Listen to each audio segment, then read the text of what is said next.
Hello students, welcome to दृष्टी academy for easy study. आज आपण पाहणार आहोत ऍक्टिव्ह व्हॉइस आणि पॅसिव्ह व्हॉइस. आपण पहिल्यांदा ग्रामरचे टॉपिक्स घेणार आहोत आणि त्यानंतर मॅथ्सचे पण टॉपिक्स घेणार आहोत. तर तुम्ही माझे व्हिडिओ फॉलो करत राहा, तुम्हाला इझी ट्रिक्स मिळून जातील. त्यामुळे आपलं ग्रामर आणि मॅथ्स सुधारण्यास मदत होईल. So let's take the today's point is active and passive voice. So here is the formula. आता ऍक्टिव्ह आणि पॅसिव्ह व्हॉइस. ऍक्टिव्ह व्हॉइस म्हणजे काय?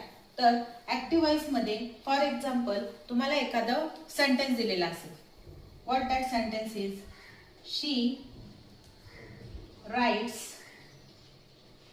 A letter.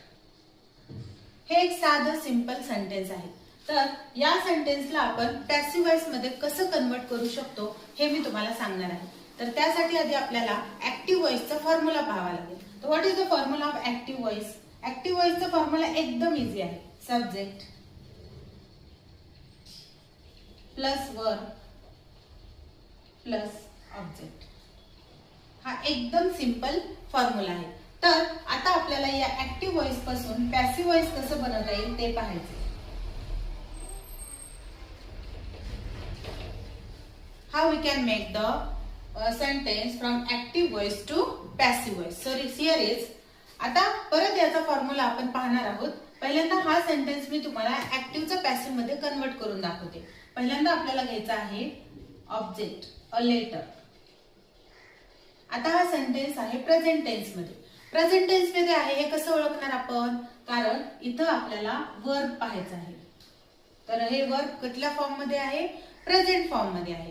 तर त्यावेळेस आपण पॅसिव्ह व्हॉइस पण प्रेझेंट फॉर्म मध्ये घेणार आहोत. A letter is. आता या वर्बचा आपल्याला पास्ट पार्टिसिपल घ्यावं लागेल. Past participle. आता पास्ट पार्टिसिपल कसं पाहणार आहोत आपण? तर V1, V2 आणि V3. Write V1, wrote V3 and written is wrote V2 and written is V3. तर आता आपल्याला याची गरज आहे V3 ची. तर a letter is written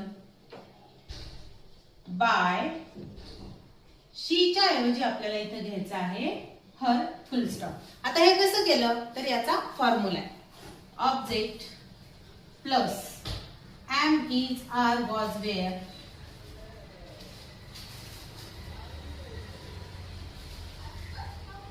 plus V3 plus by plus subject. या फॉर्म्युल्याने जर तुम्ही ऍक्टिव्हचं पॅसिव्ह कन्वर्ट केलं तर एकदम इझी पद्धतीने तुम्ही ऍक्टिव्ह पॅसिव्ह व्हॉइस